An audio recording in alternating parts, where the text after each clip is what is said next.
Okay, welcome to the Radical Anthropology Group summer term, which is going to be covering a very wide range of topics, so wide that I can't even remember what they all are, but it's poetry, archaeology, psychology. Oh, Camilla, help me out. What's interdisciplinary approaches. We're just being incredibly interdisciplinary. Usually RAG is very narrow, ranging from human evolution to symbolic anthropology, but this time we're being much broader. That's very helpful, thank you. Okay, and we're starting with a very eminent scholar, Denise Arnold, well, I can't quite say that she's a founder member of the Radical Anthropology Group, because she was in Bolivia when we founded Radical Anthropology, but she's a founder of, I would definitely say, my thinking as one of the founders of the Radical Anthropology Group. I think without Denise, my life would have been rather different, because she introduced me to a number of things. I think it was in the late 70s,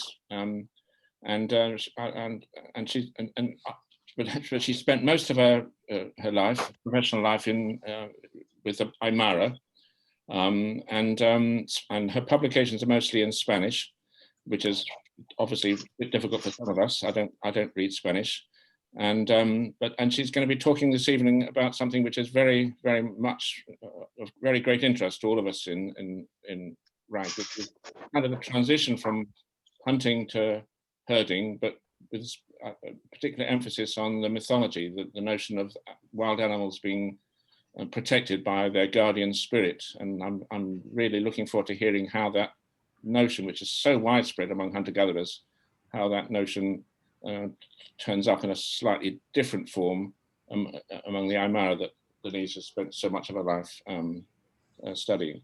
So over to you, Denise. All right, thank you very much to Chris and Camilla. So I'm going to try and do a kind of RAG take on the Andes. Well, I get halfway there.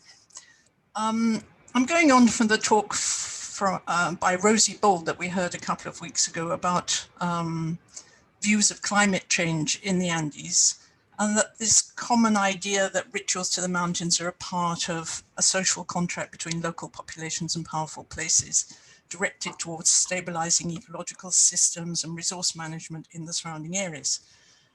Well, these ideas have long been established in Andean ethnography, but now they're coming out in more popular works such as Edward Cohen's How Forests Think and Marisol de la Cadena's Earth Beings about indigenous cosmopolitics in highland Peru.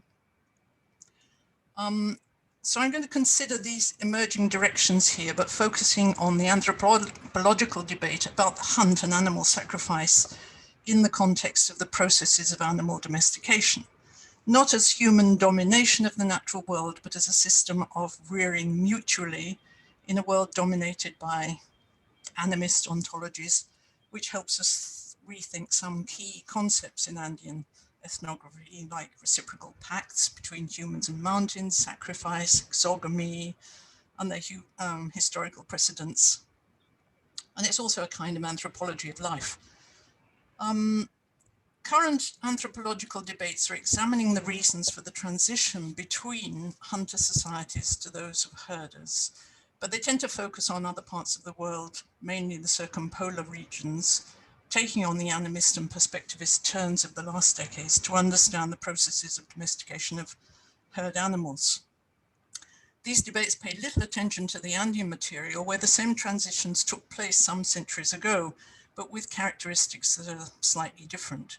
Although camelid domestication began some 6,000 years ago, still at 2,000 years ago, camelid herders hunted wild game to supplement this activity.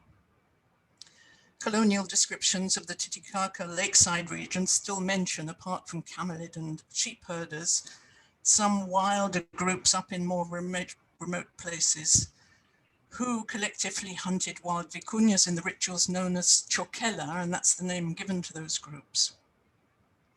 Wild vicuñas are still hunted in northwest Argentina today, although vicuñas were almost exterminated in Bolivia thanks to the Mauser rifles handed out freely in rural areas to supporters of the Bolivian Revolution of 1953. The heart of these debates distinguishes between hunting rites, still practiced by hunters around the world, and sacrificial rites, practiced by herders who have domesticated their animals. Both groups tend to have animist ontologies where power in the world is distributed among the different beings that inhabit it. So no form of life is permanent but ever changing.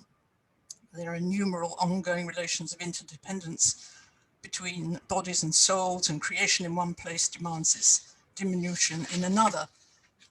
In the Andes, they often kind of think about that as a flow of forces or energy in the world, and they use words like chame in Aymara or calpa in Quechua. Let me try and share the screen here.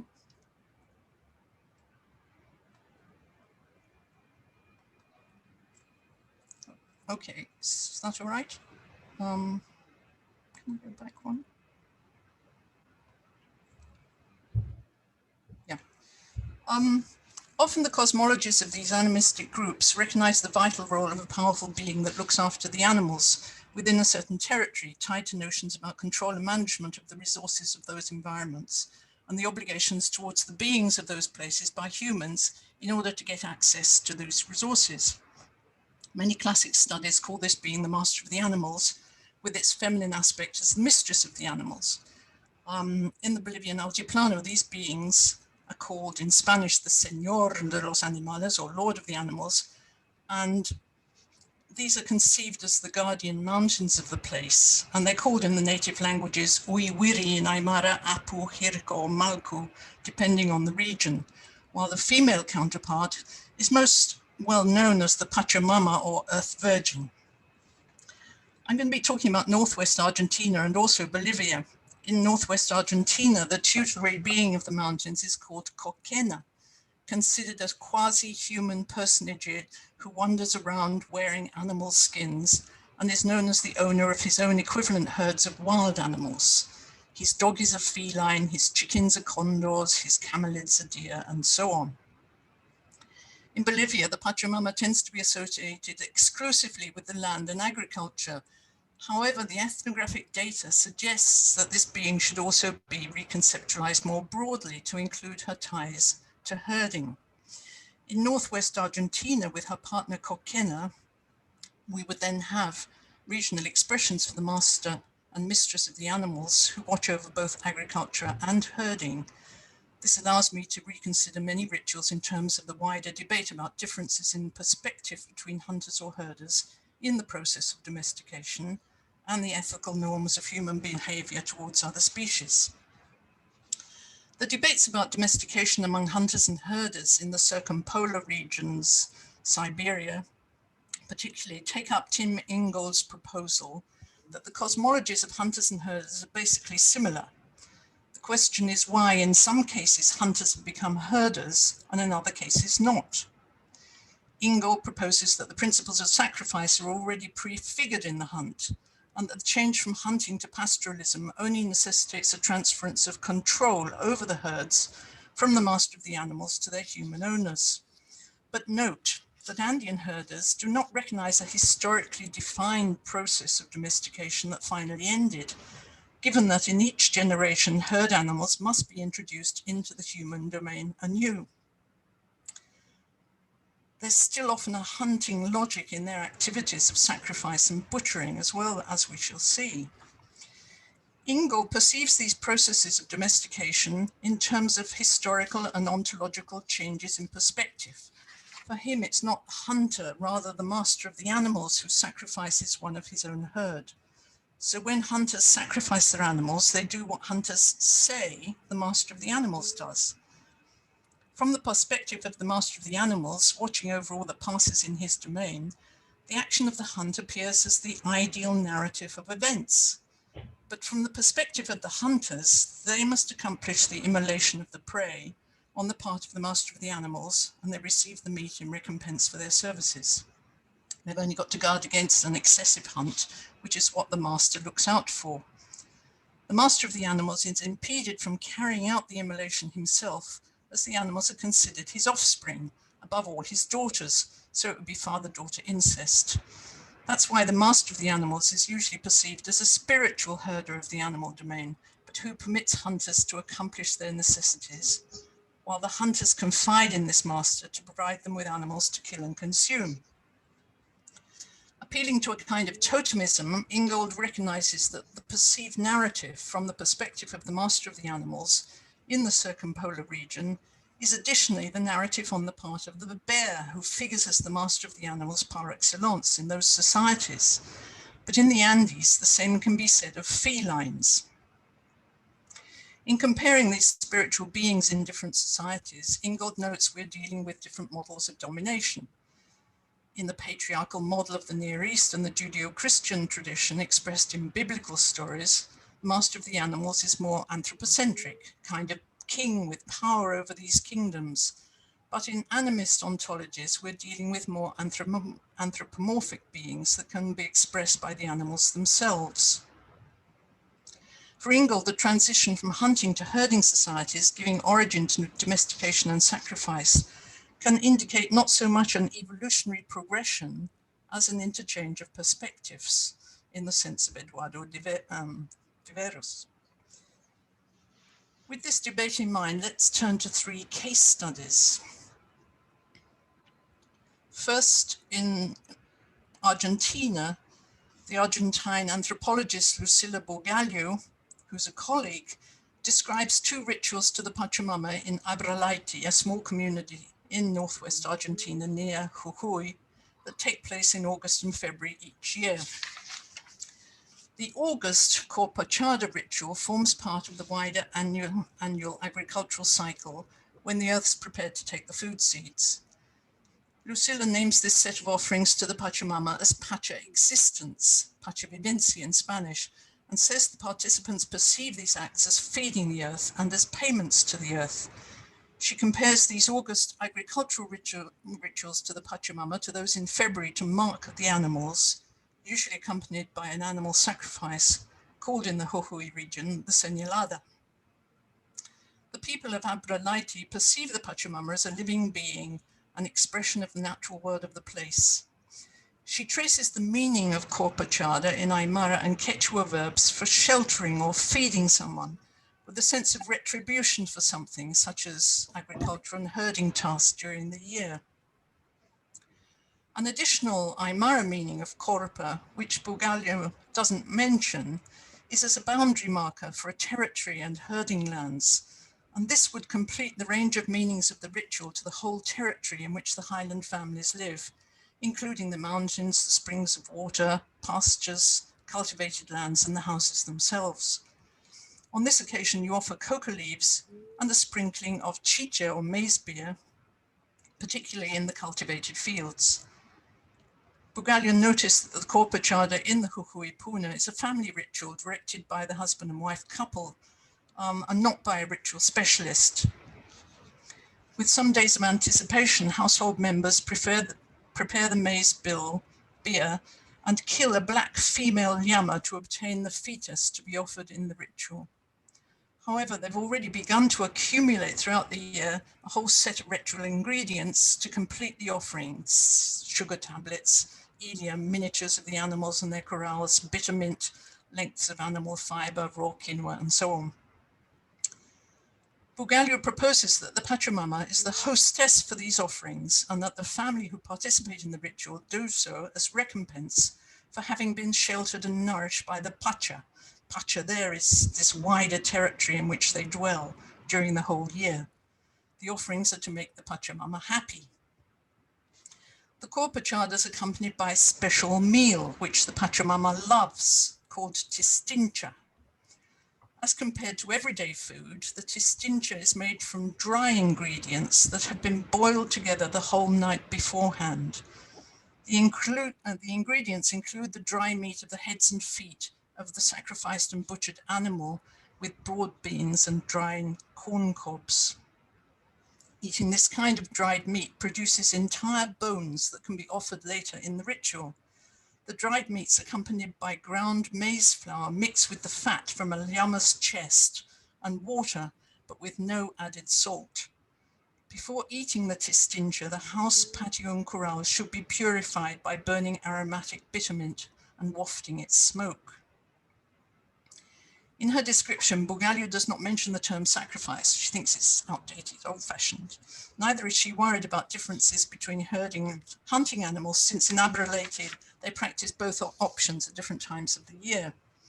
Rather, she reiterates the moral obligations at the base of these offerings to the Pachamama and the imperative to accomplish them within the norm of feeding her or else being eaten by her.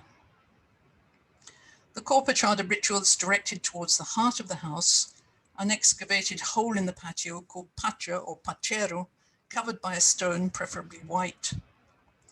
The principal ritual ingredients are offered in this hole, after which each participant lights a cigarette and directs the smoke towards the ritual sites in a kind of divination. They emphasize, in the words that they say then, the family's wishes for plentiful production, good food and good health for all and for their herd animals. And they call all of this a house's hacienda, all under the protection of the Pachamama. The participants continue making similar offerings during the course of August to ritual sites further and further away from the house, in the hamlets, on the mountains, to the springs of water, pastures, corrals, places where the animals roll about to loosen their fleas, cultivated plots and boundary markers. In the present context, the Corpachada ingredients, and above all those of the Tistincha feast, are generated by a family's herding production just as much as by their agricultural work.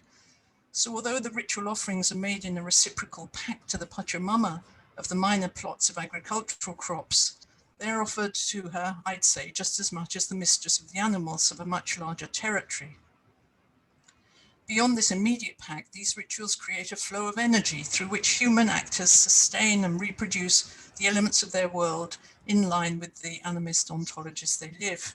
That's why the family make a point of recognizing its benefit during the whole year for the cultivated fields and pastures, and why, in recompense, they render to the Pachamama a sacrifice of one of her own herd animals in the hope that the animals will never die out. So a question is, given that herders and hunters of Abrolhoti are carers of the animals of the Pachamama and her partner Kokena, what are the rules of sacrifice of one of her own animals? Other clues about the Tistincha banquet served after the Corpachada rite are found in an essay by the Argentine anthropologist and archaeologist Francisco Passarelli, this time in the community of Huachichocana in the same region. As in Abrolhoti, the dish is prepared by boiling all night a large pot of pieces of meat with maize cobs. And again, this dish is a food not so much for the consumption of the humans present, but for the Pachamama herself. The meat introduced into the pot can be goat's meat, sheep, or llama, but it must be from large and older animals, and so of a much harder meat than usual, and it's prepared in large pieces. The dish in Huachichocana already had months of preparation, as the dried heads of sacrificed animals from previous months have been put aside each time a sacrifice is carried out and kept in the household stores, left to dry out for August. Importantly, while eating, care is taken not to break any of the bones in order to conserve the family's luck, suerte, they say in Spanish, which results from having raised the animals. The dried maize cobs added to the meat are also specially selected, dehydrated and stored from the previous summer harvests. According to Passarelli's description, certain designs called little pathways are added to the corn cobs by taking out some of the grains deliberately, as you can see in the image, without breaking them, and whose negatives left behind end up like little drawn figures in straight lines or zigzags, as in textiles. These refer to the pathways through the local landscape that lead to specific places, or else rectangles that refer to the family fields or houses or corrals. The hope is that with the prolonged cooking, the grains left behind will swell to occupy the spaces forming the little pathways, and this will propitiate the indicated places positively, while the houses formed in this way will fill up and attain good luck. The pathways of the maize cobs here seem to be guides to direct the luck towards these selected places. Only a very little salt in this case is added to the mixture of maize cobs and meat, as in general salt is taboo for offerings to the earth or the guardian mountains. In the tistincha, the pieces of meat end up all soft and frayed, separated almost completely from the bones that, once taken out of the pot, reveal their total whiteness. In parallel, the corn cobs finish up with their grains swollen and exploded, and they're said to be in flour. They're duplicated in size and occupy all the spaces left by the little pathways, it being almost impossible then to divine which design each one had. On the days when feeding the Pachamama take place, people eat from dawn until night. They breakfast on baked patties, soups, mate tea, roast meat, and finally the tistincha. Immediately after eating, they begin drinking different kinds of alcohol, maize beer, yerba, wine, kimika, various liquors, and beer. In addition, they light up one cigarette after another and never leave off chewing coca. If one of the adults present leaves off chewing coca or drinking, the hosts approach them and ask them gently to fill up again, offer them coca and invite them to have more food. There can never be an invitation that's refused. Everyone must eat, drink, smoke, and chew coca. Coquillan, they say. Francisco Passarelli stresses that this ritual of giving food has a similar logic in each family group. A house generally possesses a principal ritual site called a mouth, a boca, and then various minor mouths as holes of about 1 meter in depth covered with a flat stone, as in Abralaiti, opened annually to deposit the food for the pacha. In order to feed the Pachamama, first the food's shared out in the house, dividing that destined for the pacha from that for the participants. People eat and drink a lot, smoke and chew coca. Then they carry out these bundles of food wrapped up, and they all go out towards the first mouth where they carry out the ritual opening of the hole. They make libations, they burn aromatic herbs, and then offer food, drink, coca, and cigarettes into the hole. Once they've fed that place, and when their cigarettes have died out, the mouth is closed up again, they all go back to the house kitchen, do the same all over again, and go to the second mouth, and so on and so on. Opening each mouth is a very intense moment. They have to look and see how the offering for the last year was.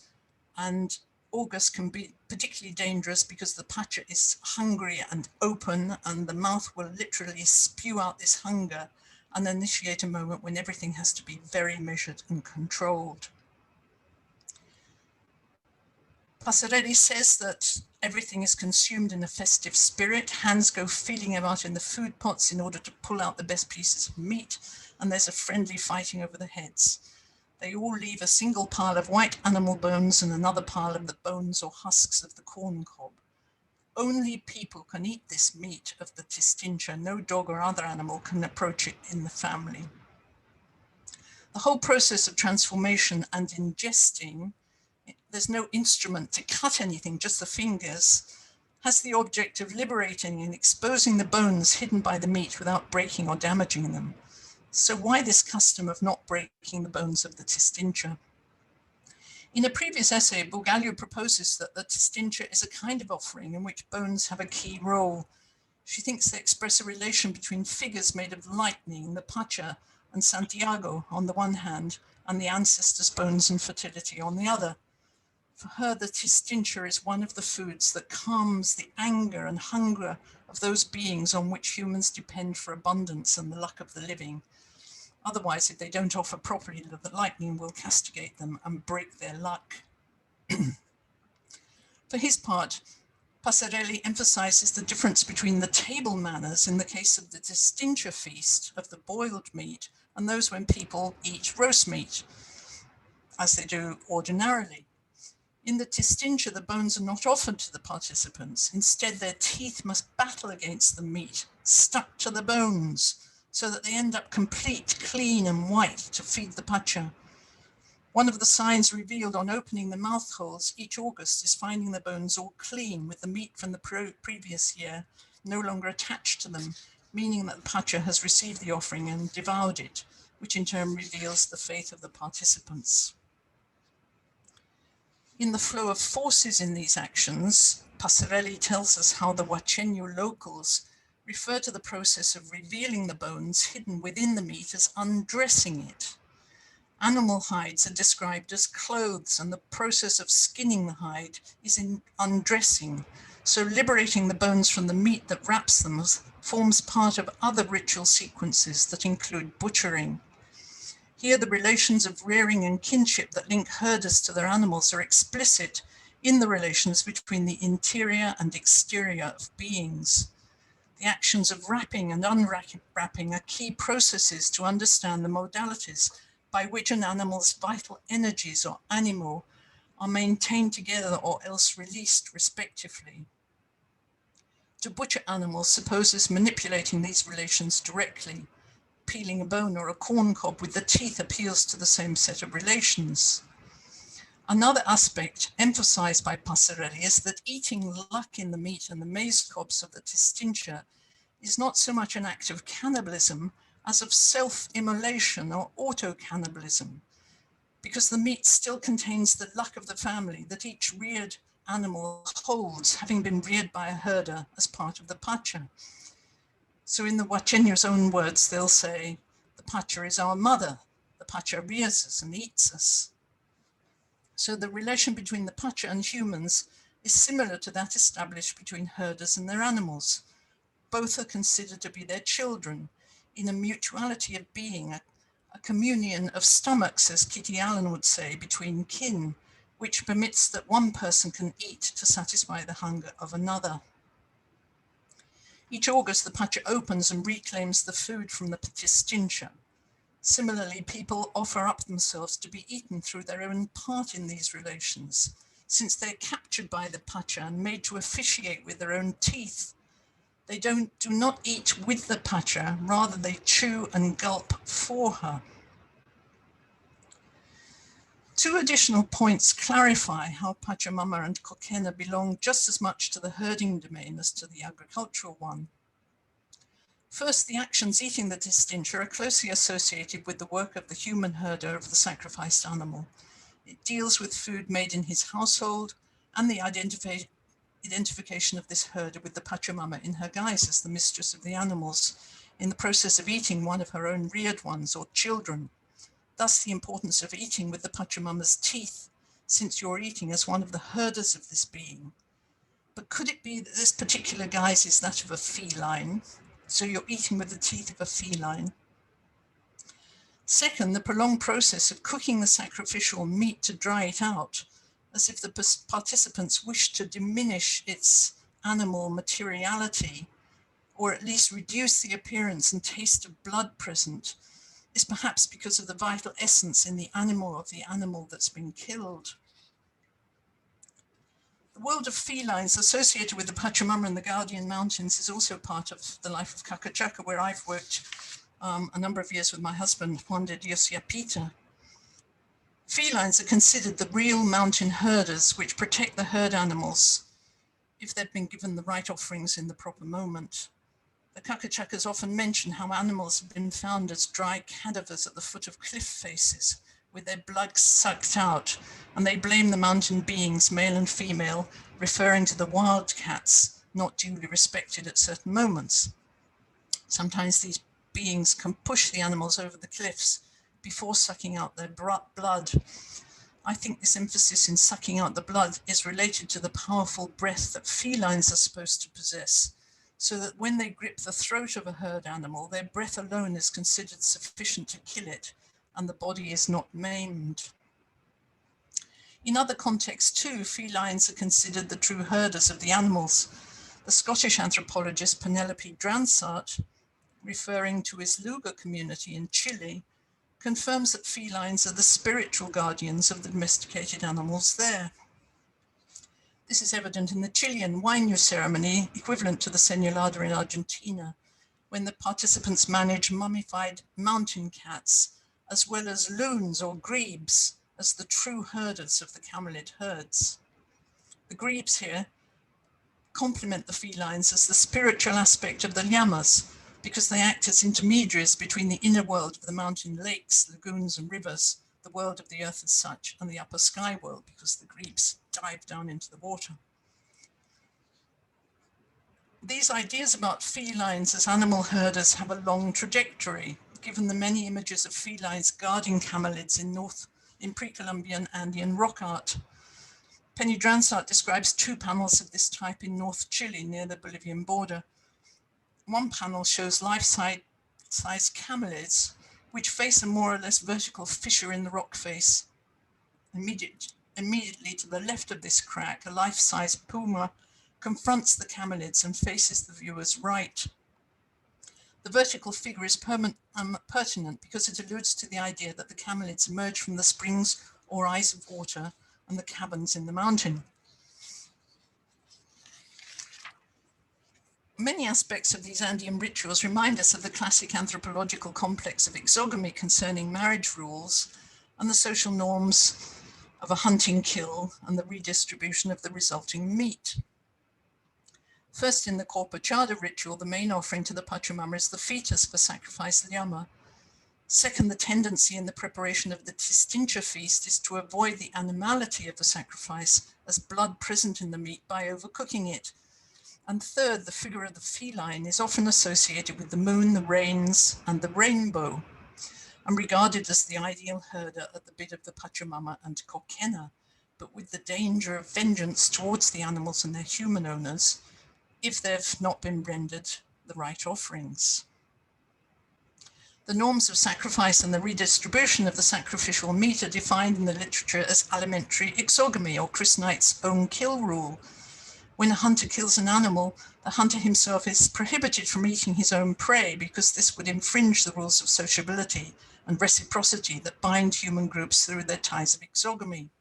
Rather, the hunter must offer a part of the prey to the family of his partner after having offered, at the site of killing, a vital part of the game animal to the master of the animals or his equivalent in recompense for having killed an animal from his domain.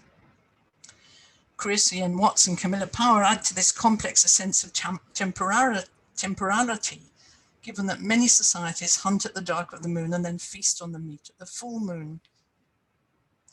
Another idea shared by many groups is that if the hunter were to eat his prey, he'd lose his luck in hunting other animals.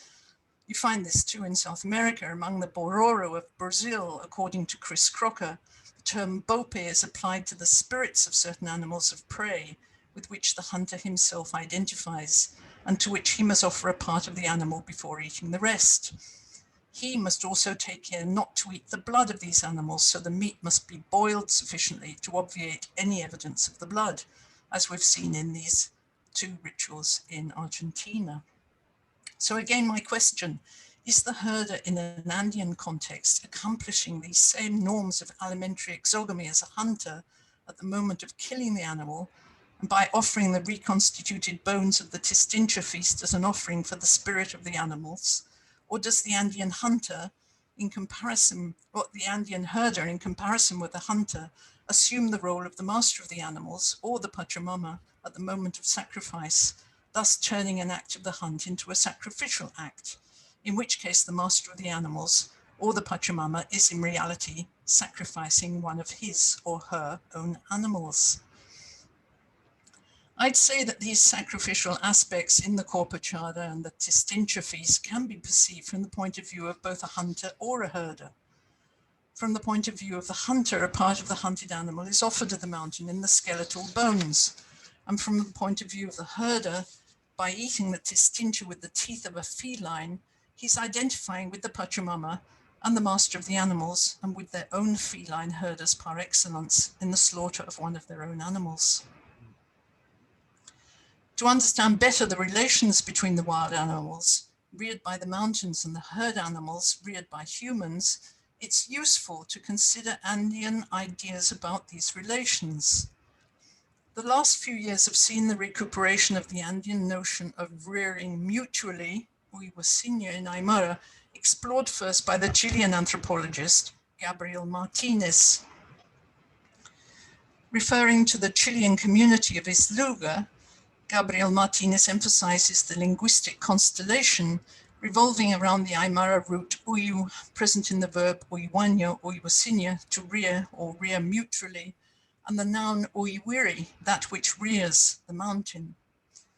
For Martinez, the system of uiwiri, guardian mountains in Isluga, does not exist in isolation, but forms part of a highly ritualized landscape, together with the mountain springs, the huturi, as well as birds and camelids, the fortresses or pukaras that watch over the agriculture of the place as food senders, and the sirens of places where water leaps about noisily from the earth. The ethnobotanist Veronica Lemmer recently developed an analysis faithful to the concept of Oiwanya to understand the interrelations between human, animal, and plant communities. This leads her to question the term domestication as having brought something to the house, or domos, from the wild, or agreste, as a domination of the natural sphere, the wild, according to concepts drawn from development studies. And she prefers the idea of mutually rearing. But still lacking is an understanding of the redistributive impulse at the basis of these rights. When we speak about rearing mutually, we can identify the relations of kinship and descent between species. However, by participating in relations of exchange between groups of affines, of meat or other kinds of food, even sexual activities, it's necessary to complement the concept of rearing mutually with that of exchanging things.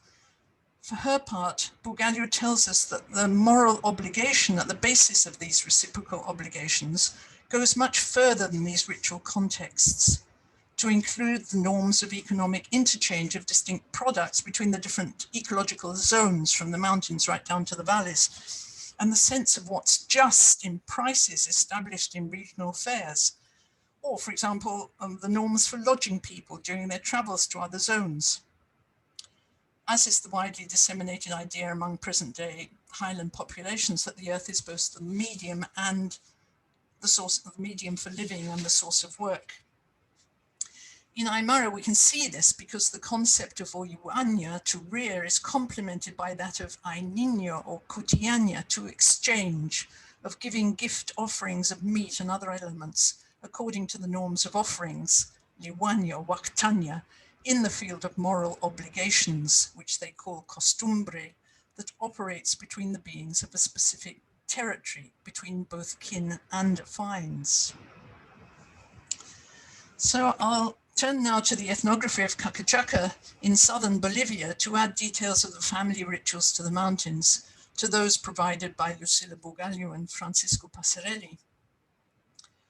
These rituals occur on the same dates and can form part of similar wider ecological cycles. Herders such as Doña Maria Aica emphasize to us the reciprocal pact between the people of Cacachaca and the great mountains of the Ayllu as the real owners of the animals, from whom the people of the Ayllu only borrow them, and to whom in exchange they must offer a regular system of payments, pagos in Spanish, in the offerings of the first fruits of the earth or the meat of animals fed on the pastures of the place, so that the mountains continue to release the animals in the future while they continue to watch over the herds. Herders like her have to find baby animals on the hillsides. Then they have to sing to them and wrap them in weavings before carrying them down to the household corral. So there's this idea really that the animals are of the mountains. Older generations, like Doña Maria's own grandmother, would say that in the distant past, the pact was between the highland mountains and the sky gods, the sun and the moon, and that they released the herd animals from those in the heavens, and then they sent them down to the highest mountains, and then gradually they go down to the humans. In Cacachaca, in the annual August ceremonies, a family will sacrifice a male llama and then consume its meat at a banquet, taking the same care not to break any of the bones. After eating, a ritual specialist gathers all the bones of the sacrificed animal, which he takes that night to a family offering place called Liwanya, on the side of their own guardian mountain, accompanied by the men of the family.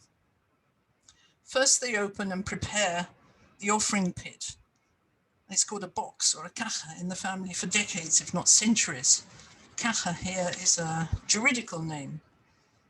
Then the specialist reconstitutes the entire skeleton with its skull, body, tails, and penis, recovers the bones with a new meaty layer of green coca leaves, and red flowers, and inters it with other ritual ingredients: llama fat, llama fetuses, white and yellow ground maize, sweets, cinnamon stems, sugar blocks, turmeric powder, grass stems, and importantly, a small bottle or bottles of water.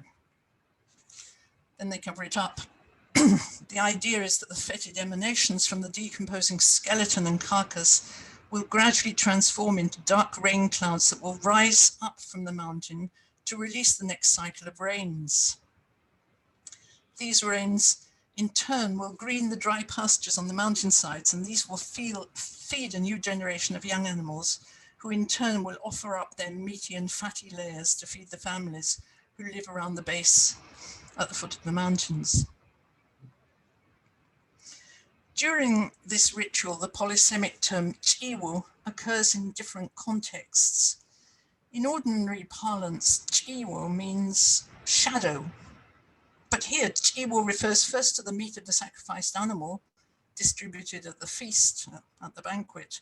Then chiwu is the term spoken aloud when the participants chew a round of coca after eating to record the meat that they've already eaten. And then once the family group and the ritual specialists go up to the mountain, it's the term for the wrapping of coca leaves around the reconstituted animal skeleton offered in the family pit. In the whole ritual, chiwu captures the various processes of transformation of the meat of the sacrificed animal, first in the coca leaves wrapped around the animal skeleton in the offering pit, then as the dense shadowy rain clouds that generate the new covering of green pasture, and then finally in the new layers of meat and fat that will render food in the coming year to the humans that live there, together with the souls of the animals that pass on. This whole complex concerns the circulation of waters in the control and balance of the local ecosystems, as others have said, but it goes beyond this. As the participants close the ritual box on the mountainside and leave the place, they should never look back, as they might see mountain cats approach the place to eat the animal remains. It's common knowledge that pumas and other felines, while eating the animal offerings left on the mountainsides, can also eat the humans there. This is the reason given why women should not approach these ritual places. It's as if the fetid breath released from the decomposing carcass that will gradually release the rains is that of a dangerous feline that consumed the offering. In these circumstances, a feline, as the model herder of the Pachamama and master of the animals, plays a vital role in the wider ecological cycles concerning the creation of clouds and subsequent rainfall. This tie between felines and rains is part of a long tradition. It goes back, well, you can see it in Inca and colonial drinking cups, where felines have mouths, and out of their mouths are coming rainbows, as those who controlled the rains in the Inca Empire. In general, felines are considered the guardians of springs of water on the hillsides and of the gates between the different worlds, and thus the guardian of the entry points into this world of the llama herds, released from the watery places on the earth. This idea is widespread even today around Lake Titicaca in the Taraco Peninsula near Tiwanaku and the pre-Tiwanaku site of Chiripa. The locals say that each little spring of water is guarded by wildcats. In northwest Argentina, Bugallo notes how Pachamama and Coquena have their own animal herder in foxes or felines. Coquena goes behind his animals as their owner and driver, dressed in vicuña fiber, seeming to express the coverings of animals in skins, fiber, and pelts. Curiously, the name Coquena seems to derive from the Spanish coquen, meaning chew some coca in the imperative, given the close relation between coca leaves and animal pasture. This makes the ritual incentive in the Jujuy Puna to regenerate the vegetative covering each year through sacrifice and offerings, a complex equivalent to chiwu in the south central Andes of Bolivia. It also makes of the etymology of coquena a direct link to the semantics of chiwu as meat, coca leaves, clouds, and rain in the regeneration of a multitude of external coverings, and of coquena, a personification of chiwu in its manifold senses, as transformative power. All right, well, I'll end gradually with some much more risky parallelisms between the complex of ideas in Abrolaiti, Huachichocana, and Cacachaca, and some archaeological images from Tiwanaku and other contemporary sites as a way of suggesting the longevity of these ideas. The North American archaeologist Scott Smith, in a recent essay, proposes that the Akapana pyramid at the ceremonial site of Tiwanaku, which dates back to the Middle Horizon about 600 AD, was conceived as a sacred mountain, and how the semi-subterranean enclosure on its summit would have expressed the springs of water there. Smith establishes a series of concepts in the mythology of emergence and fertility associated with these springs of water. In Aymara language, such springs are perceived as eyes of water, umanaira, and eyes were considered the point of origin for humans, camelids, birds, flowers, and other organisms or combinations of these, and for the agricultural and herding potential of the region as a whole. For Smith, the water flow in these springs was perceived as a serpent or feline, or combination of the two, as mediators between the earth and the inner world and guardians of these water sources. Smith focuses on Tiwanaku iconography by direct historic and analogy in a method of analysis that presents us with many problems, but his ideas accord with the arguments I've presented here. He views the stepped pyramids seen in the Gate of the Sun at Tiwanaku as in the form of the Akapana pyramid, as the sacred mountain, the so-called staff god. Here you can see the base of this in this red block. The so-called staff god illustrated on the Gate of the Sun is in fact a hunter, as he or she carries a spear thrower in each hand. Other associated motifs such as sacrificial heads give rise to beings with serpent, feline, and avian elements. Smith presents evidence for this set of motifs in ceramics, snuff tablets, and textiles. In some snuff tablets, the central cavity where the hallucinogenic rape was mixed with tobacco seems to be the eye of water, as springs on the sacred mountain, and associated motifs unfold in the planiform extensions. He refers to evidence from modern day rituals, those centered in managing water flows around a community, where the symbol of authority that watches over the ritual is often a staff of office topped by a serpent, or those in courting rituals on mountainsides, when young folk dance in serpentine forms, and many places where the locals perceive this serpent as an amaru, this mythical form, which is a kind of rainbow serpent. In many historical sources, the amaru is perceived ambiguously as a serpent or feline. Smith proposes that certain clusters of beings, camelids, birds, or humans, can be conceived as flowers, in the sense of the mountain offspring that emerge from the eyes of water. Many camelid images are associated with plants, and camelid fleece, like bird feathers, are interchangeable with flowers. Here from the llama's head, you can see sprouting kind of tripartite flower images, and you can see it springing up from the llama back on the one to the right. In relation to the sacrificial complex, well, let me just say 40 camelids were offered on the summit of Akatapama pyramid, and 14 camelids mixed with human bones in one of the steps at the foot of the pyramid.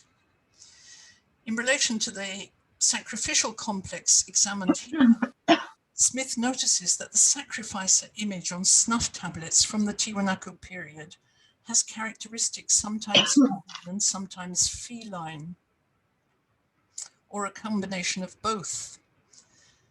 Elements that come out, this is a feline on the right-hand side here, you can just about see its face here and its nose, and here's his eye, here's his crown, and he's got this curious thing coming out of his mouth here. It looks like feathers or flowers, or it might be the winds associated with rain, might be even a speech glyph, or the fetid emanations from a sacrificial offering. As these offerings frequently show the Puma as the mediator between the worlds of the earth and spirit, and the source of agriculture or herding fecundity, the act of sacrifice, human sacrifice is implied, seems to ensure this fecundity. Underlying these images is often the figure of the staff god, the Señor de los Cetros or de los Animales, as an expression of the master or mistress of the animals, who often counts with a double anchor. Double anchor is this curious image here, and it was worn as a chin ornament by Aymara authorities right up through the colonial period. It's supposed to be an expression of the phases of the moon that ordered this periodicity of the sacrificial hunt. It's as if it's going from a waning moon to a new moon. You find it on many of these little statues associated with a kind of master of the animals, mistress of the animals figure. Smith acknowledges that the origins of these ideas probably date back much further than Tiwanaku to the earlier Yaya Mama tradition in Pucara culture at the other end of Lake Titicaca. Among the pre-Tiwanaku images from this culture, there's the woman of the camelids with her staff of office with the same kind of anchor image leading an alpaca, and her counterpart in the feline man, according to the archaeologist Sergio Chavez. This couple seem to be early counterparts of the Pachamama and the Guardian Mountain or Coquena. The feline man as warrior or hunter holds an axe and a spear thrower. He appears to wear a serrated collar of spondylus shells associated with water. The woman of the camelids seems to be a manifestation of both a staff god and the mistress of the animals, perhaps in a more political stance. So why should these various snuff tablets allude to the master of the animals? Well, this is an open question. The Austrian anthropologist Geraldo Reichel-Dolmatov, now much criticized, referring to his work with Tucana shamans right up in the northwest Colombian Amazon who consume hallucinogenic substances in order to visit the mountains with their eyes of water where the animals dwell, tells us how shamans must negotiate with the master of the animals for permission, so that his people have the right to hunt these animals. The price a shaman must pay this being for these hunting rights is with the souls of persons from his own or neighboring groups, which must then enter the domain of the master of the animals. Reichel-Dolmatov interprets these killings in allegorical terms, but he refers to practices when the victims of the hunt were offered in sacrifice to propitiate the master of the animals.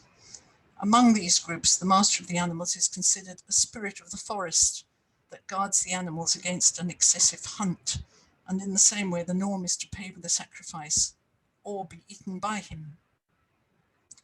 This phenomenon where human sacrifice serves as a payment to the mountains for the right to consume their products occurs in contemporary settings too, when human groups demand excessive production from a specific mountain. This occurs in the development projects of public works, in mining, in the construction of railways, bridges and churches, given that these works are thought to confound, even unsettle the mountain spirits. So can we identify differential norms between the hunters and herders of the Andes, or do both sets of practices coexist until now? Or is it that the older hunter figure is more primordially powerful?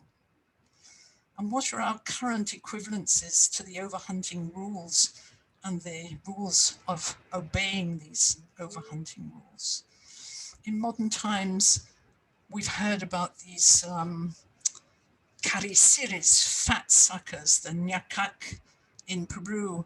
Pete Goz's work on the relations between sacrifice and the commodities of capitalist productive relations focus on this figure in its guise as a bearded white man now, mounted on a mule and carrying a machete as he takes his victims' solitary travels to a cave or mine on the mountainside to remove their body fat and to give it to jet plane industries and so on. Might this personification be a colonial and modern distortion of the former figure of Coquena as the master of the animals, who instead of receiving sacrificial offerings, now sacrifices his victims directly?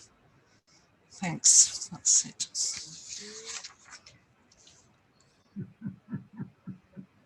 Fantastic. How can I come out of this? Oh, Stop sharing. sorry, can I just, how do I go back? New share? I just want to get rid of all that. So, sorry, how do I come out and come back myself? At the bottom of your screen, there are a thing like stop sharing, yes. It's not coming up. Yes. Okay, there it is. Hold on. Okay. Well done. Yeah, fantastic. All right. Sorry, a bit dense. So extraordinarily rich and amazing. A huge chunk of the planet, really, which is completely So much in that. so much in there, and it's all nearly all of it. There's so much. Cataclysmically sort of missing from any of my research, except possibly for Rachel Dolmatov, because I do remember, I think it was 1975, one of the versions of my PhD thesis. I still got it somewhere, and it was.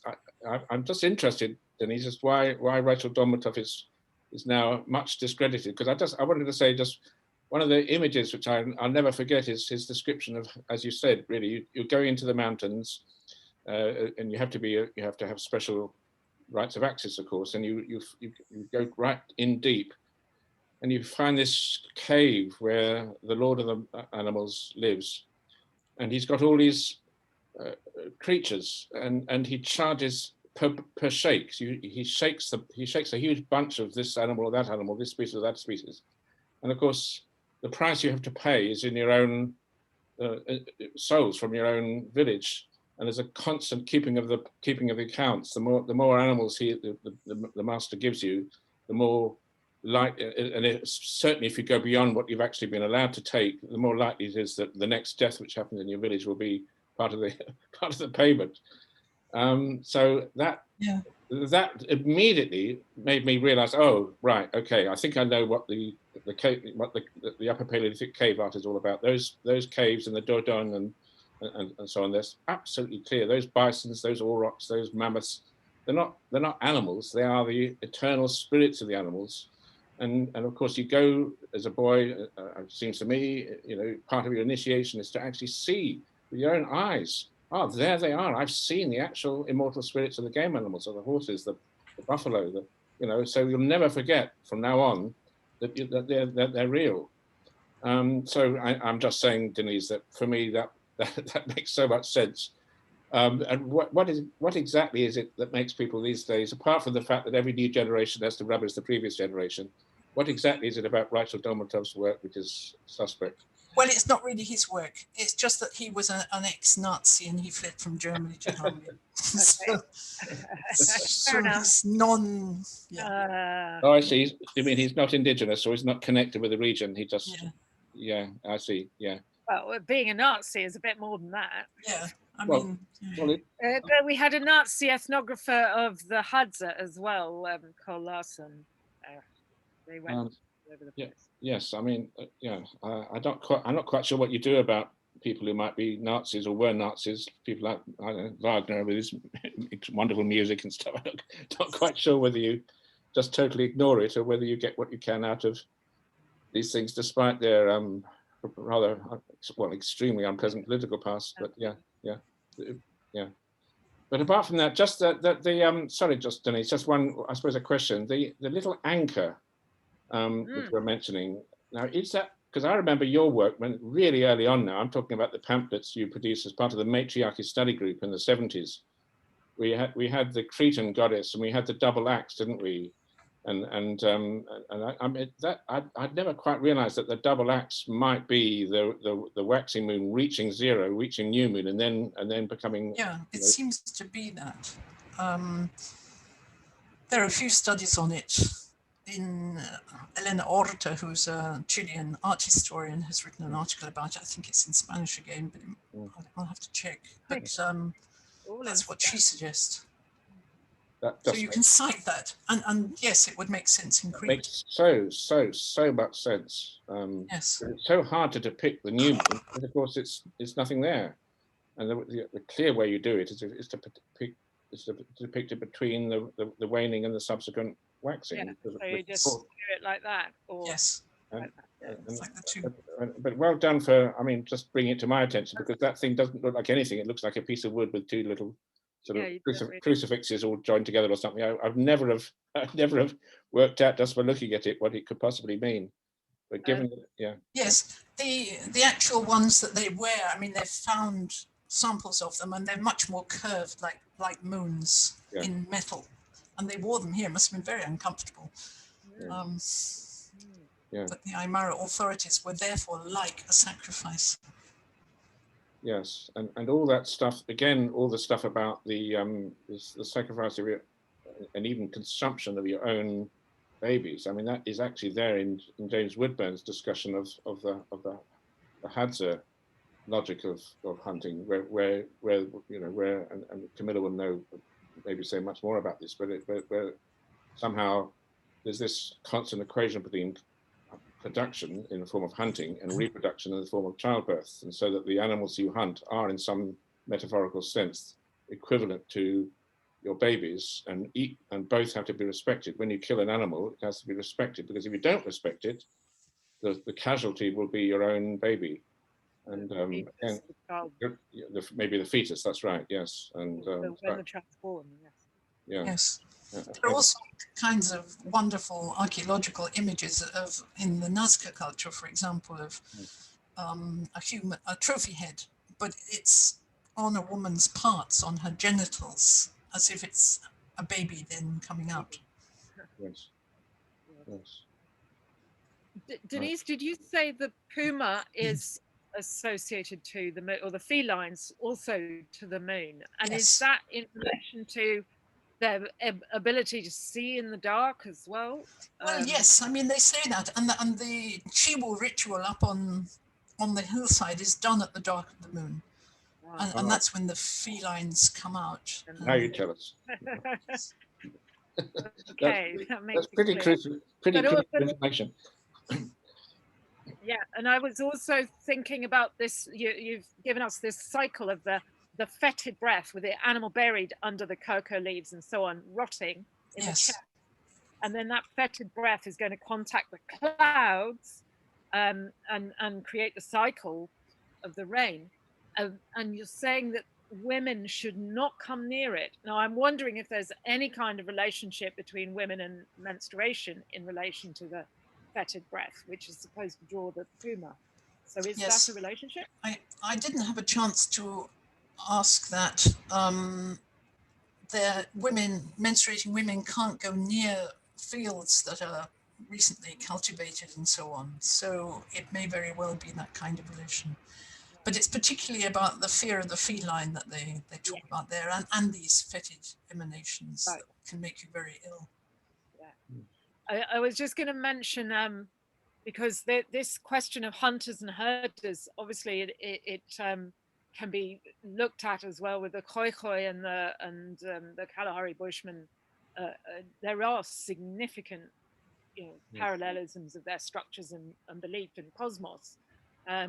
But it was particularly what your talk was reminding me of was the rain ceremony for the Nama people, Namibia, who are of course herders, who would sacrifice pregnant ewes and cows, and they would bring out the uteri and cut them or tear them apart and put them onto fires, and then they would put on lots of milk, and that would raise all these great clouds to the sky.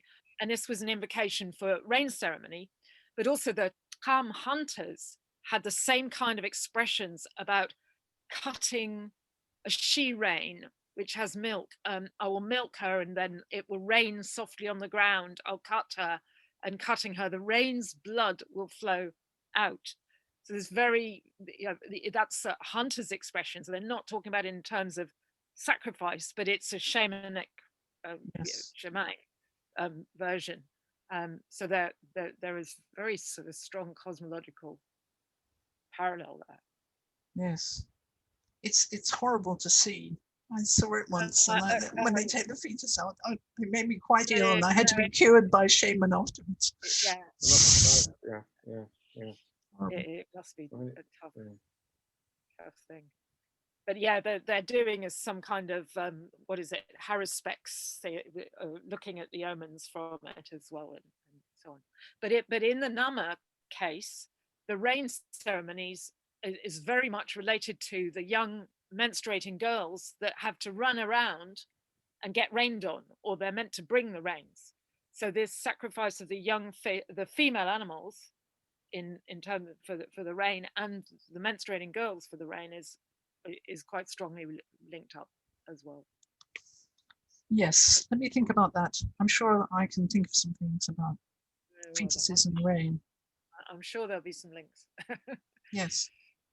Did you, Denise? Did you watch Lionel Sims's talk a few weeks Yes. on Yes. Tilbury Hill? Yeah, because I mean, in both cases with these different massive hills, pyramids, what do we call them? There's this huge concern, isn't there, about the possible loss of fertility, the loss of the rhythms which lead from death to new life, and therefore the need for rains to fall and so on. And in each case, we've got this need to somehow. I mean, it's as if there's an awareness that so much of what's happening, and I think you're hinting at that in your talk. So much of what's happening in terms of actual, real kinship and marriage is kind of in danger of losing all those rhythms, and the greater the danger is of losing the rains, losing the fertility, the more sort of extravagant are these,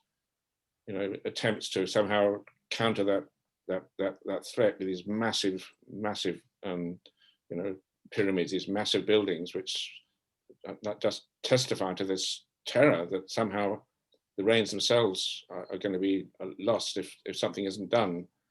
But somehow the reason why such huge, costly measures have to be taken is actually because, it seems to me at any rate, men are increasingly in real life undermining through their various hierarchical practices and tyrannical practices, maybe, actually in real life, actually genuinely undermining the sources of reciprocity, inequality, and periodicity. All these are huge compensation mechanisms, in other words. Yes, I agree. It's interesting that there is a memory of another kind of sacrifice when they used to take little children up onto mountains. There is a kind of insinuation that in the past there was a child sacrifice that went on there, but the children are supposed to cry out because they're innocent, they haven't had sex yet. And so they're made to cry and they wail. They love doing it. I mean, the school children will go up and wail to bring the rains. Yeah. And they still remember it. And you find, prayers and so on, exactly the same verses that they say from the 16th century. So it's a long thing, and it probably goes much further back into the past.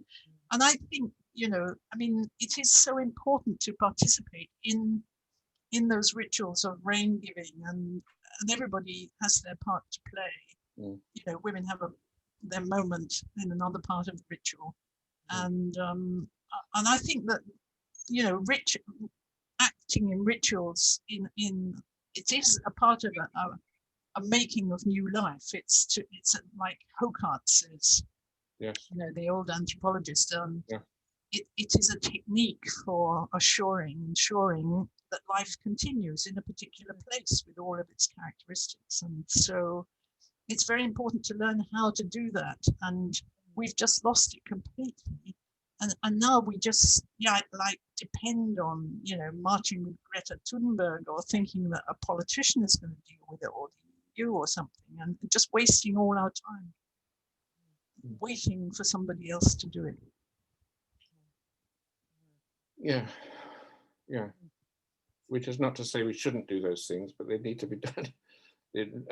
What happens with these marches and demonstrations of Extinction Rebellion and so on is when they do need some kind of religious or sacred narrative, they end up saying Allah Akbar or talking about Jesus or something, which is a terrible impoverishment of the actual language of ritual and the mythology, which needs to be.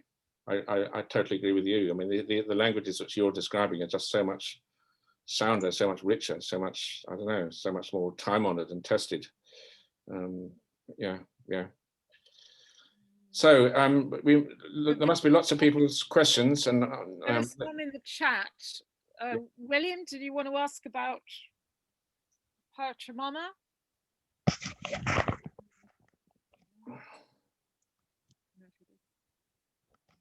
William T. Brazil.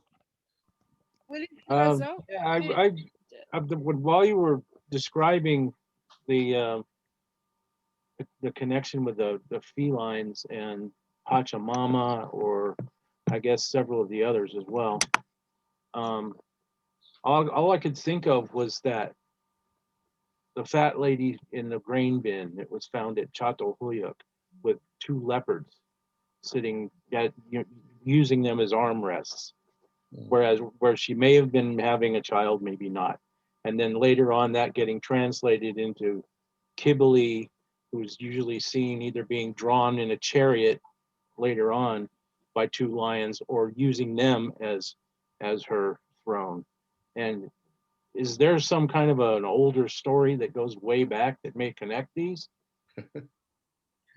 With the Chatohuyuk work, well, I mean, it's in the old text, Melot and so on. You know, Yeah. you might have been discredited as well. So but, yeah, she's actually the heraldic woman. I mean, the British coat of arms. Heraldic woman. The British coat of arms is another version of it. You know, with a huge cunt in the middle, with a lion on one side and a unicorn on the other. I mean, and I don't know. It is absolutely a universal iconic motif. I mean, there's not a men's house in Papua New Guinea which has a door which you don't go into this huge vulva into the men's house, and on either side are two creatures. I mean, 2 animals, because it kind of is the same thing as the double anchor, actually, isn't it? Yes. Because it's like it's like the 2 sides of the. I mean, the lion and the unicorn are like kind of the phases of the moon, actually. So yeah. There's a wonderful article about the heraldic woman. Who is it by? Can you remind me? Yes, it's by somebody called Fraser, not Sir James Fraser. Yes. Fraser, spelled with an S. It's in a book on primitive art, and it's full of the most wonderful illustrations of this heraldic woman. Yes. And it was published about 1970 or something. And I mean, it's in a volume called, I think it's called Primitive Art, actually. And I think the author is James. Fraser was spelled with an S. If I'm Camilla, am I right there? Oh, it's Douglas. Was it James? It's Fraser with an S, but Fraser with an S. I don't know if it was James. Leave out the James. Yeah. Jacob is telling us in the chat the many faces of primitive art. It was Douglas. Yeah, that was well done, Jacob. The many faces of primitive art. Douglas Fraser with an S. Well, oh God, that was quick, Jacob. That's incredible. Are there any references?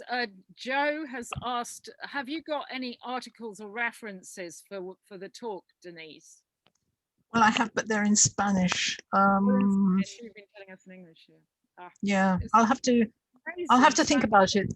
There is in this new book, Situating the Andean Colonial Experience, there are some chapters about that particular ritual of the Chiwo and something more about it. But I'll look up if I've got anything else in English. If anyone can read Spanish, I could send them references. There'll probably be quite a few Spanish speakers here.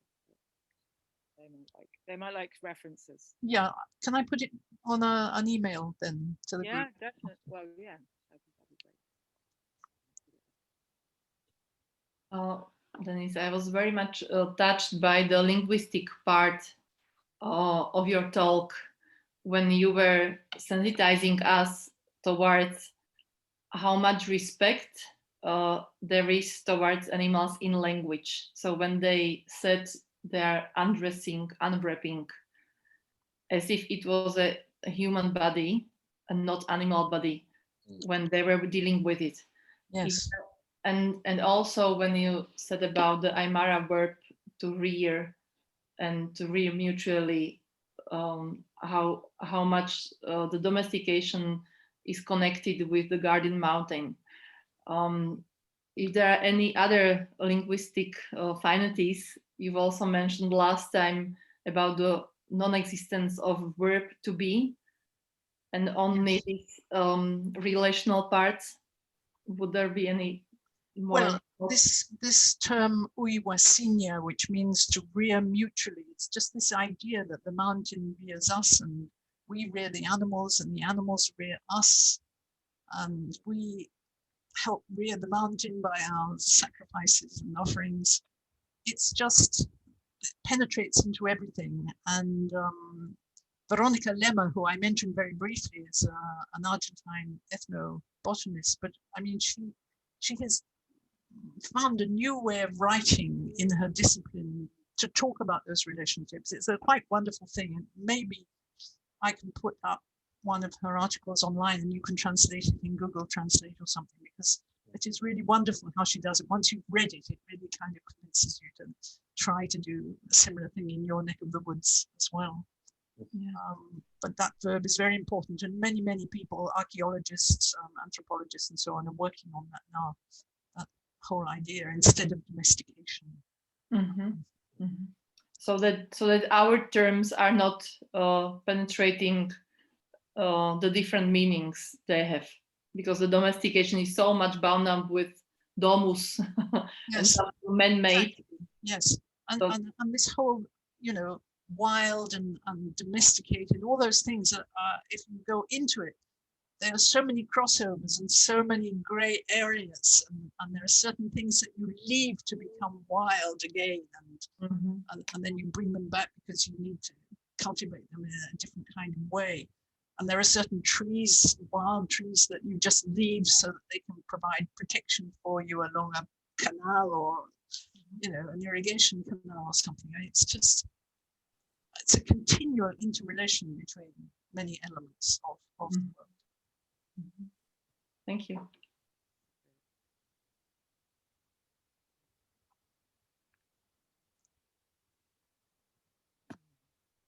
Does anyone else have any more questions? Hello.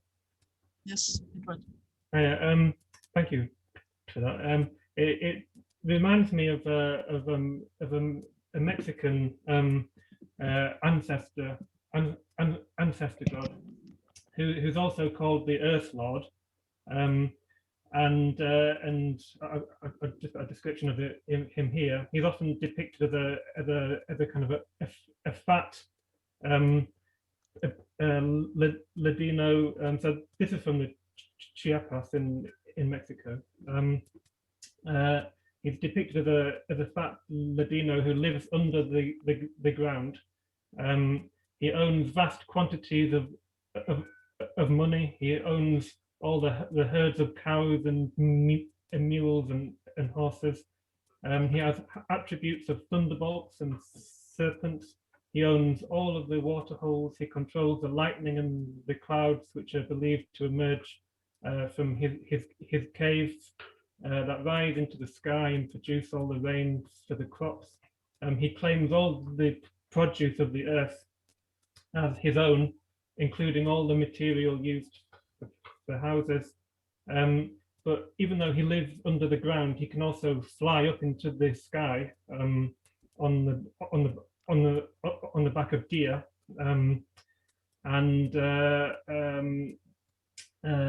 iguanas go up with him as well. He's got snakes for whips. He uses gunpowder as sky rockets, which are the lightning bolts. And there's stories, and just to link this also to the last point you made about how a kind of modern and contemporary version might be the kind of Earth Lord kind of snatching people back. I think that's what you're making at the end there. Is that there's lots of stories of workers who go into the caves looking for his wealth, and he snatches them and puts iron sandals on them and makes them work under the earth for his own for himself. So I thought that's quite interesting. And I couldn't just link it with Camilla's work on Falstaff as well. The first thing I read when I read this description is that just the similarities with Falstaff, who's a kind of fat of the earth, who's associated with the devil and is connected into all of that kind of, Father Christmas figure who rides up to the sky on reindeer and so forth. So it feels like we have our own versions of those myths. Yes, I mean, there's so much in Mesoamerica that is so like the Andes. That I've always wanted to do a project on it with a group of Mesoamericans, but it's just never happened.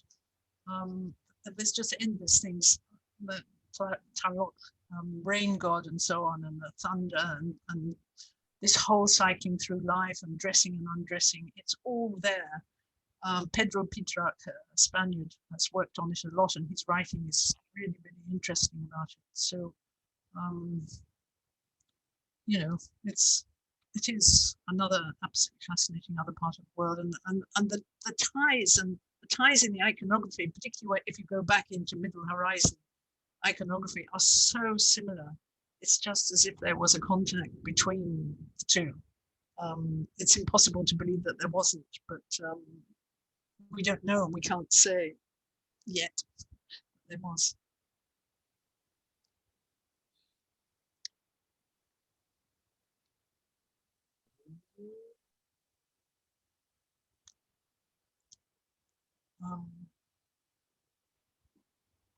And they have the same kind of, the same symbols, the same items on the dress, the same kind of belts. The sacrifices have these serrated patterns of zigzags and so on their belts, or sometimes down the back of their spinal column, or it's just very similar.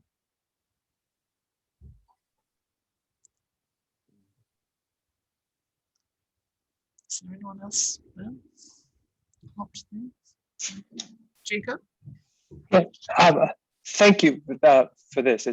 It's brilliant to come over to this part of the world. I was born in Seattle, so it's familiar. But what I was wondering was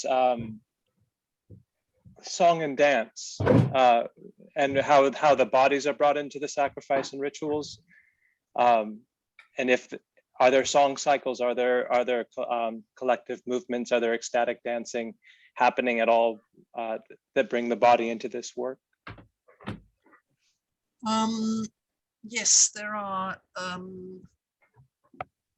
I don't know very much about them because it's about the men, and in the Andes, you learn about the women if you're a woman, and the men learn about the men. But when they do these panpipe, with the huge panpipe, they do a serpentine dance, and with the little boys at the very back and the old men guiding them at the front. And there is a sacrificial component in that. And children learn it from very small. I mean, the little boys at the back might be tiny little boys, but they're learning how to be a part of a social serpentine figure, and all of the ritual activities that entails. So that's very important. And then there are the rainmaking rituals in dance, when they do the wainu, particularly if there's been no rain, and you really just have to dance and dance until the rain comes, and it's you really have to concentrate. But that's a beautiful dance because all of their arms are crossed over, so it's like a huge weaving and a huge circle of woven hands, and so it unites everybody into this common group with everybody's mind focused on the same thing. And there, there's something about the women as well, because they're covered with weavings, and they're covered particularly with red weavings, so it's about menstrual blood and that requesting the rains. So there are many different contexts. And then the songs to the animals have things about sacrificing them. That's a world of the women who sing those songs.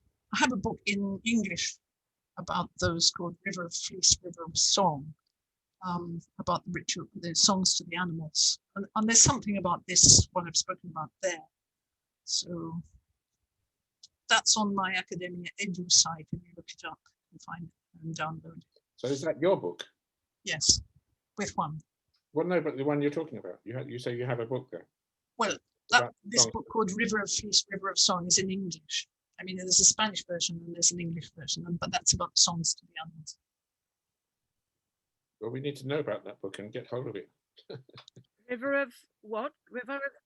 It's called River of Can you say Fleece. the title again? River of Fleece, River of Song. Fleece. Fleece, like a llama fleece. Like that. Like in the fleece, chat. you know. So River of Fleece, River of Song. River of Song. By Denise But Arnold. I try to put everything up on Academia Edu, so you know there's lots and lots of things there, and there may be some English things among yeah, on Academia. and that one's there. Right, on Academia. Brilliant. Okay. So someone else, HF, was asking about the relationship between the camelids and the plants. And can you say more about that? The flowers coming out of their heads. Flowers and the camelids and the plants. Yes. Well, there's this common idea that they're all babies. They're like generic babies, whether they're humans, animals, or plants. And so, you know, you have these crossovers all the time. And the animals, you have to make them flower. And you make them flower by singing to them and giving them earrings, beautifully colored woolen earrings, and marking their ears, cutting the ears into, what do we call these, like a branding marks. And then you put the earrings in, and the blood is shed, and you give priority to the most fertile female animal. And sometimes they do a ritual marriage between the animals. But you have these kind of articulations all the time between the animal and then it blooming or coming into flower. Mm. So the language is always just articulated between the two. Mm. So it's not surprising that llamas have flowers coming out of their backs, or they might be feathers because there might be birds, like that very final slide I had is a kind of bird going down into a water hole. And then its tail feathers become flowers. And there was this word whiter that's not used so much now, but it means ambiguously a fleece or feathers or flowers. Mm. So it's a very poetic language, Aymara or Quechua in that sense.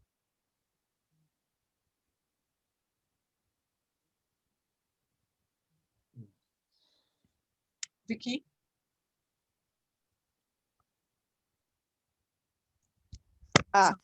So can you hear me now? Yeah. I was interested in a few details. You said that the herder has to go up to the hill and collects a baby animal and brings it down to the corral. So is that a wild baby animal, or was it birthed there by a domesticated animal? I was just interested in that aspect. Well, it's given birth by one of your herd animals, probably, not always, because the animals might just cross up in the hills. You can't control them if they're away from human herders. But when the animal is born, is it wild or is it domesticated? It's still wild, isn't it? Because it's brought down from, and the women know at that time of year that they've got to go out and keep looking for the animals, and they have to go quite high up in the mountains often to find them. And they sing to them these wonderful songs, and they sing that they have to wrap it in a beautiful red manta and a beautiful red sling. And the sling is an umbilical cord, and the manta is a placenta. So they say that their song, they wrap the baby in their song to bring it into a human world, because it's got to come down to the household corrals. So their song wraps it, and these weavings also wrap it into a human, like a rebirth into a human company. from the wild mountain where it's been born. Okay, wonderful. So that's really interesting, because it's almost like it is quite wild then if they have to go and look at it. It's very different from our practices. I have no idea. I've never done any ethnography properly put, really, but so it's quite a wild animal. I mean, it's so far from what we're doing in the West. It is, in essence, quite a wild animal. And there's another question. Although here we used to have Buttercup and Daisy, didn't we, cows, and I mean we associated them with wild things. It's just that with modern farming they've become numbers. Yeah, and also the reproduction is all done inside the I don't know, the warehouses or the wherever they're kept. It's none of this out in the mountains, and you have to go and look for them and sing to them. So and another two questions, if I may, which I think they're quite quick. I was just curious about, you said felines are seen as the protectors of the animals, and how do they deal with, like, I'm also assuming that they're predators sometimes of the domesticated animals. How do they deal with that? What is their well, there are predators. I mean, sometimes a condor can come down, or a feline can come in. The felines where we work now, I mean, are relatively rare, and there'll be a group hunt to get them. But you know, if it's a real puma that's come up from the valleys or somewhere, the little mountain cats will not do very much damage. And also when you go down to the valleys, then you get into this world of the bears again, and the Andean bear with its kind of black eyes like glasses. They say that they are the herders of the cows, and they say that the bears come down and they milk the cows let them suckle. I've never seen it, and I don't know whether it's true, but these are the stories that they tell. But I'm saying, like, if there's, like, I'm being ethnocentric again, because here wild animals are seen as a threat to herds, and usually the practice is, when that happens, is you need to go out and kill these wild animals. But I'm assuming they don't have this concept of like must happen. I mean, pumas must hunt and eat, or does that not happen? But there are these stories, like I said, about them pushing off the animals off the edge of cliff faces and sucking out all their blood. But then they see it as this totality, this wider world in which people have to give offerings, and if they haven't given the offering, something bad like that may happen, but it's not very common. And so the herders are really, you know, animals like felines or bears are the proper herders of the animals, and people respect them. So it's very different from our perspective. In the thing about the wild animals as well, I mean, there are lots of stories about, and camelids are often called bird names, and a camelid's color is described as being like the bird it's most like. So if it's a black animal with a white collar, it'll be called a condor always.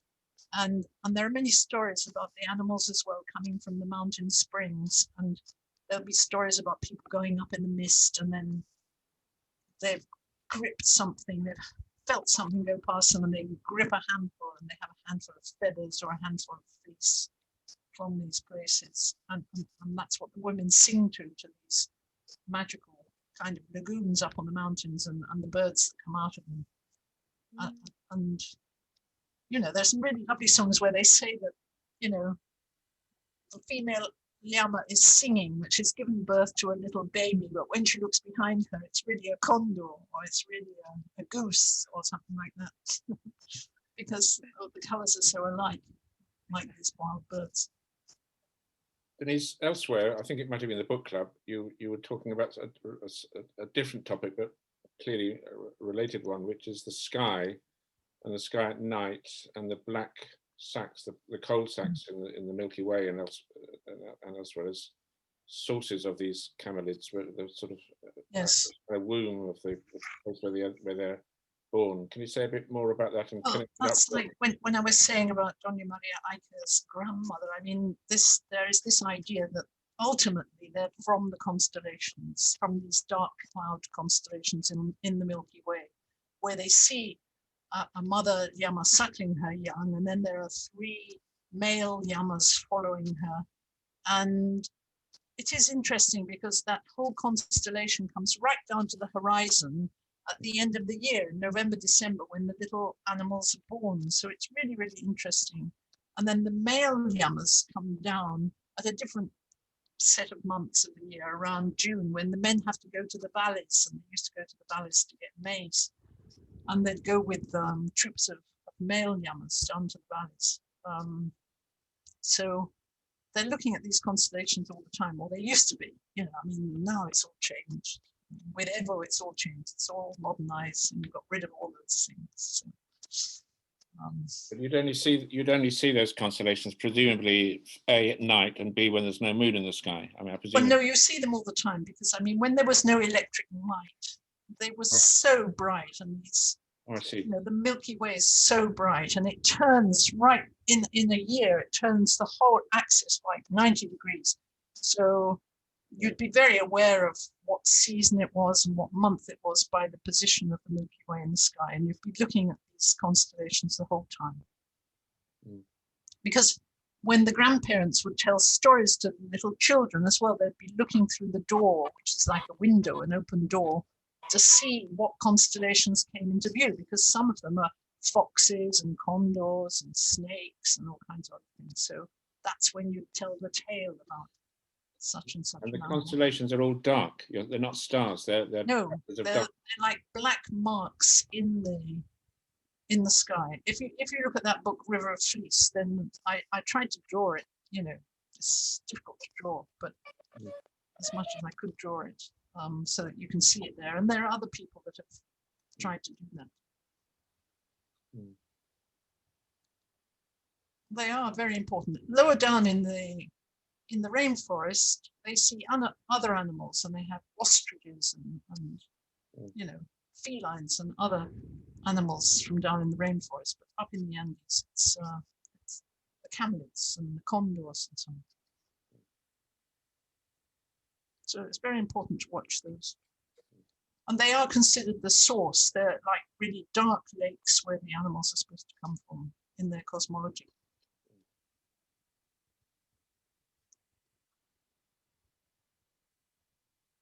Yes, William.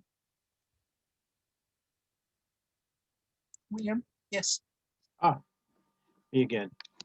I've looked your book up. Its full title, it seems to be The River of Fleece, the River of Song. Yes. And which leads me to, because my mind works this way, to ask if the fleece of animals that you've come across in any of these places is ever used for oracular or prophesying situations. I haven't seen the fleece used for that. Francisco Passarelli writes the most wonderful ethnography about butchering animals, and he'll tell you about divination from the entrails, which is very, very interesting. Many altars that you make with some offering ingredients on them are set onto fleece on a table or on the ground. So it's like a background for things, and a very important background to have. And the divination goes on there. So you could say it's an integral ingredient. And in many of these ritual mesas, they're called in Spanish, they will have colored fleece like a rainbow, or really brightly colored dyed fleece that they'll put on with all these other ingredients. And there's a kind of divination before it's burnt and offered. So yes, it is used, but it's not like a whole fleece of an animal that's just kind of used by itself. It's contextualized.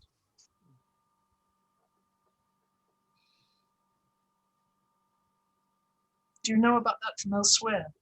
Yes. The story of Jason and the Golden Fleece. All right. The Golden Fleece, it was a regular, the way the Greeks used to do it was they would take this fleece off, and as I've seen it in classical sources, while it was still smoking, means steaming coming off it is what I had assumed. And this was done with the Holocaust offering, where the whole animal was thrown in. The fleece was not, because it would stink to high heaven. And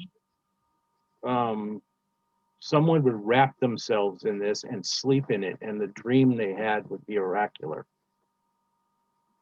And then it came up in right now.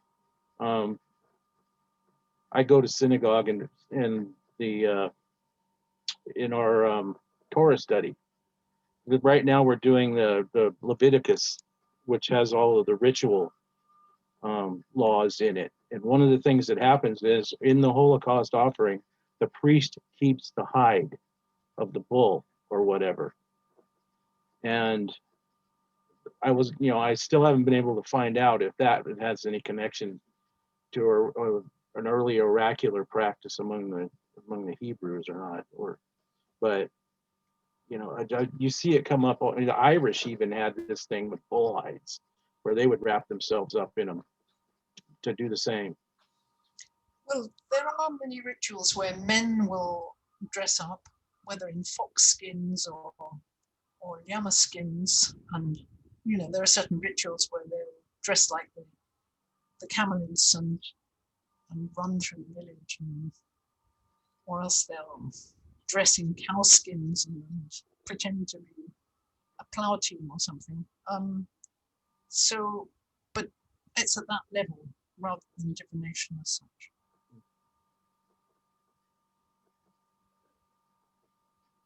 So they don't dream in them afterwards. Sorry? They don't dream in them afterwards. Maybe they do, I don't know.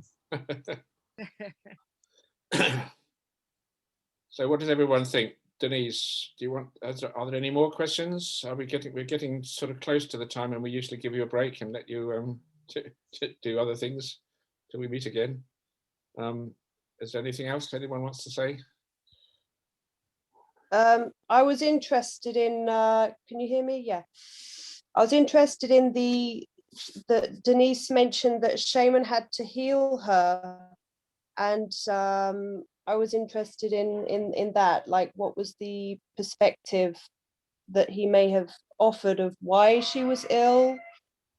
I was wondering if, it's maybe a personal and traumatic thing that Denise went through, so I don't know if she wants to. It was just this, having seen the sacrifice, right, and seen the fetus in the female animal, and it just turned my stomach. And but did he say anything about why, or what did he do? How did he heal you? Well, as far as I remember, he put some alcohol on the ground and it went into a figure, and then he'd say that I'd taken on the suffering of the animal. And so he had to cure me of having taken on the suffering of the animal.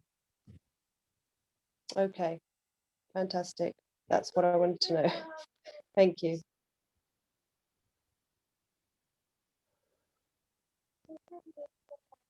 I had a similar reaction when I went over to my cousin's house, and it was the day that the Basque sheep herders were castrating the lambs.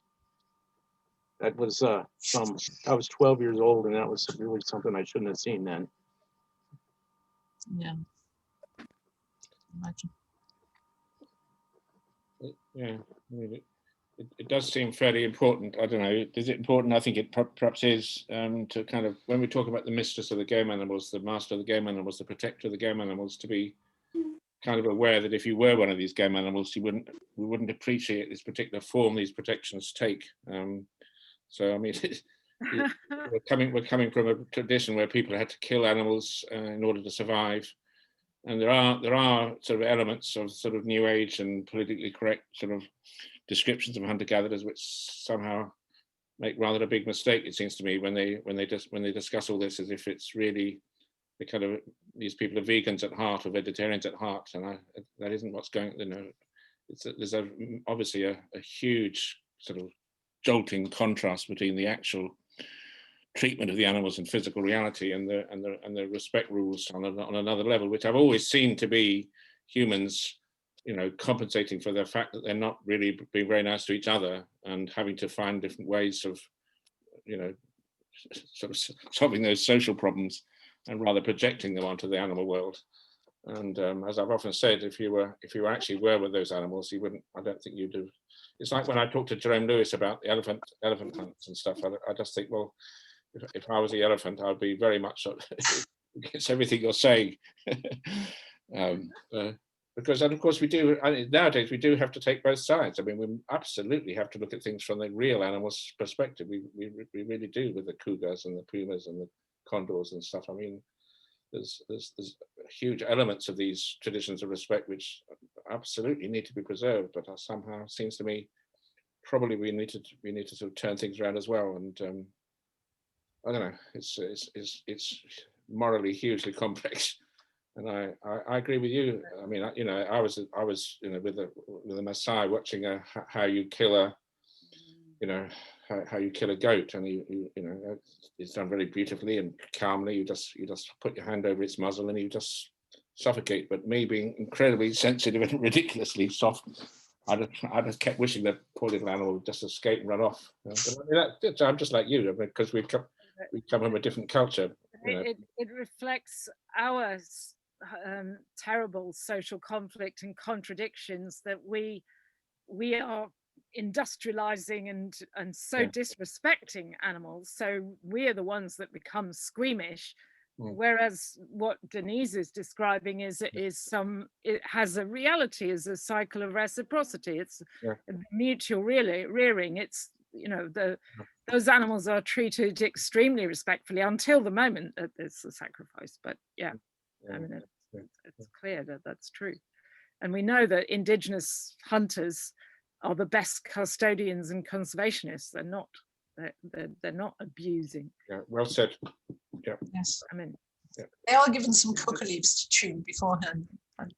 Oh, oh wow. Right. Well, I think we need to thank Denise for a really splendid, marvelous, very, very ambitious and beautifully illuminating talk. Certainly stretched my horizons, make it almost painfully. But so, yeah. So thank you very much, Denise. And I can't, Camilla, you're running the next week is going to be Darsha, who's here, Darsha Naves, who is talking. This is our psychology correspondent, and she is talking about the neurobiology of humanity's evolved developmental niche, and really everything that has gone wrong since psychology has been focused on kind of the Western way of life as against understanding through indigenous perspectives. I think, Darsha, is that about right? Yes, that's good. Yes. Thank you. Great. Excellent. So we're really looking forward to hearing more from Darsha, who's professor at Notre Dame University, or emerita professor at Notre Dame. Thank you. Yeah. Okay, everybody. So I'm going to. That's going to be next week. Next Tuesday. Thank you. Okay. Bye-bye, everybody. Then.